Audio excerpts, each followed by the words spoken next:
Olá, queridos e queridas estudantes do Colégio Cometa da primeira série do ensino médio. Aqui quem fala é o professor Max, da disciplina de Química. Hoje daremos continuidade a nossas aulas virtuais. Essa é a nossa aula de número 3. Nessa aula trataremos sobre dois temas: as fases da matéria e as transformações químicas. A matéria ela pode ser encontrada em três fases. Quais são elas? Sólido, líquido e gasoso. Como, como podem ver através do modelo de partícula, aí representado pelas bolinhas, na fase sólida as partículas elas estão mais aproximadas, nas líquidas um pouco mais afastadas e nas gasosas bastante afastadas. Essa diferença de grau de agregação das partículas que compõem a matéria em cada fase ela é atribuída à interação entre as partículas que compõem. Se elas estão mais próximas, as interações são mais intensas na fase sólida do que na fase líquida e na fase gasosa. Já a fase gasosa é a fase que apresenta interação entre as partículas com intensidade menor. Essa variação entre essas fases pode acontecer devido à mudança de temperatura e à mudança de pressão. Qualquer tipo de matéria pode ser encontrado nas três fases. Isso vai depender somente de duas variáveis: temperatura e pressão. Pode também ocorrer variação de fases, o que a gente vai chamar de mudanças de fases. Cada mudança de fase corresponde a um tipo específico. Essa mudança, como eu já havia comentado, ela está relacionada com o aumento da temperatura ou o aumento da pressão, diminuição da pressão ou a diminuição da temperatura. As mudanças de fases da fase sólida para a fase líquida é chamada de fusão, da fase líquida para a fase gasosa é chamada de vaporização. Já as mudanças de fase de gás para líquido, conhecido como liquefação ou condensação, e de líquido para sólido, conhecido como solidificação. A mudança direta da fase sólida para a fase gasosa é conhecida como sublimação. E também a mudança direta da fase gasosa para a fase sólida é conhecida também como sublimação. O que muda, tá? Nessa sequência, variação de fase do estado sólido, líquido e gasoso, elas vão acontecer ou sob aumento da temperatura, ou sob diminuição da pressão, ou com aumento da temperatura e com a diminuição da pressão, simultaneamente.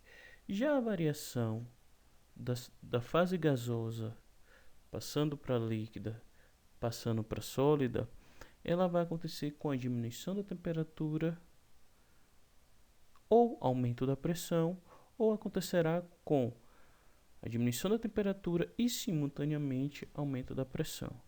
Chamo a atenção para a forma de organização desse modelo de partícula apresentado aí nas diferentes fases, tá? Mais uma vez, se estou tratando de mudança de fase, estou tratando de transformação física. Transformação física não muda a composição da matéria, só muda a forma como ela é apresentada na natureza. Ao se tratar de fases da matéria, ao se tratar de mudança de fases da matéria, estamos falando de uma transformação de ordem física da matéria. Essa é a curva de aquecimento para substâncias puras. No eixo X está representado o tempo, no eixo Y está representada a temperatura. A cada intervalo de tempo, 1, 2, 3, 4 e 5, a substância ela ou está em uma única fase ou coexiste em duas fases. Nos intervalos em azul, representa a substância somente uma fase. No intervalo 1, fase sólida, no 3, fase líquida, no 5, fase gasosa. Já no intervalo 2, representa a coexistência entre as fases sólidas e líquida. Nesse momento ocorre a fusão e a temperatura correspondente a esse momento é a temperatura de fusão. Já no intervalo 4, coexiste as fases líquidas e gasosa, que é nesse momento que ocorre a ebulição. A temperatura correspondente a esse momento é a temperatura de ebulição. O diagrama de fases mostra a relação entre as fases e a temperatura e a pressão. Ou seja, de acordo com determinada temperatura ou determinada pressão, a matéria pode se encontrar em uma das fases ou em 2 fases ou em 3 fases. Então temos que nessa região do gráfico, qualquer ponto que for analisado esteja contra qualquer ponto nessa região do gráfico representa a fase sólida. Nessa outra região representa a fase líquida e nessa outra região representa a fase gasosa. Por outro lado, se você estiver analisando qualquer ponto que está sob a linha verde, representa a coexistência das 2 fases, sólido e líquido, ou seja, é nesse momento está acontecendo a fusão. Se você for analisar sobre o ponto qualquer ponto na linha azul, coexistem as fases líquida e gasosa, ou seja, nesse momento você tem a ebulição. E se for analisar qualquer ponto sob a linha vermelha, coexiste a fase sólida e gasosa, ou seja, está acontecendo uma ebulição. O ponto P é chamado de ponto triplo, ou seja, qualquer valor de temperatura e pressão nesse ponto aí, ele corresponde à coexistência das 3 fases.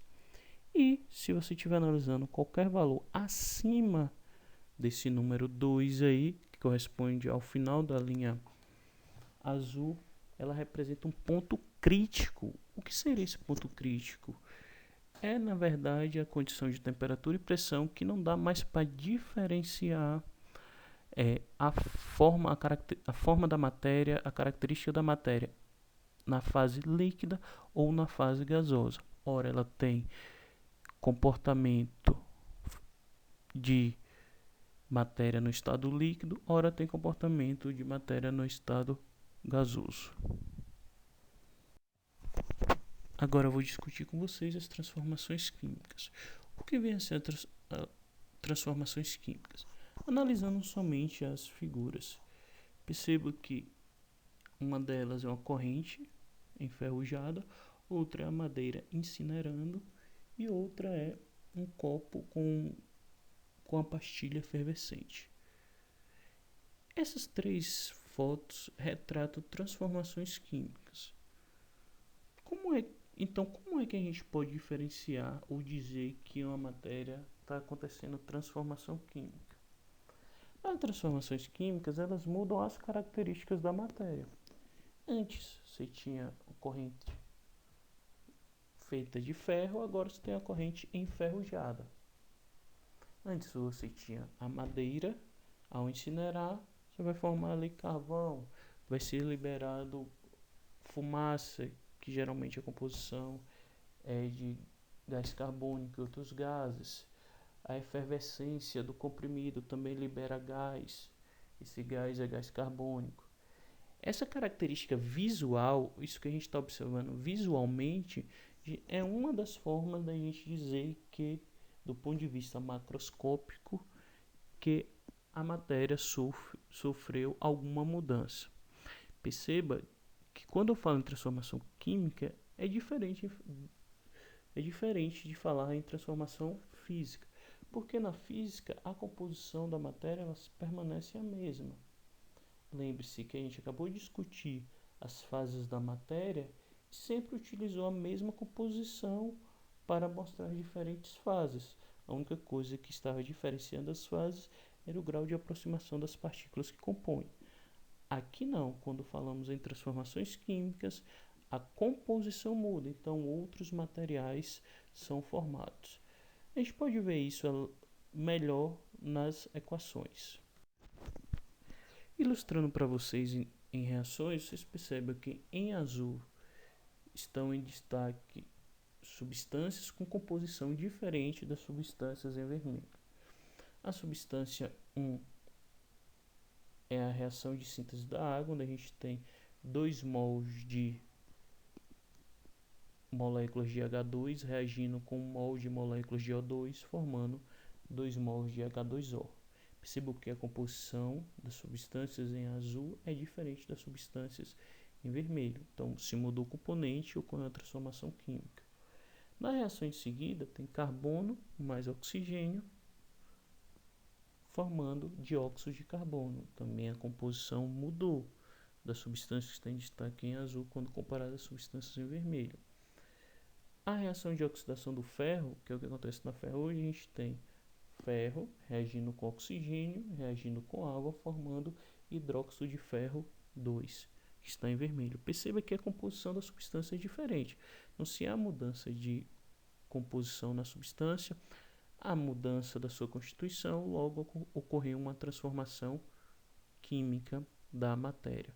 Sempre esses que estão em azul, em destaque em azul, são os reagentes, os que estão em destaque em vermelho são os produtos da reação. O que vai indicar, na verdade, quem é um reagente, quem é o produto, são as setas que sinalizam o sentido da reação. Então, essa seta está apontando do reagente para o produto.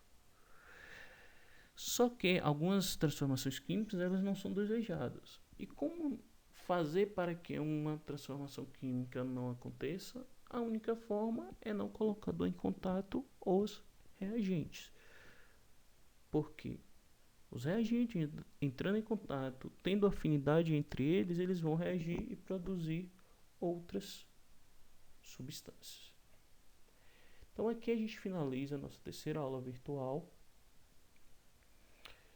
Acompanhe a sequência de atividade que estará presente na agenda de vocês e bons estudos.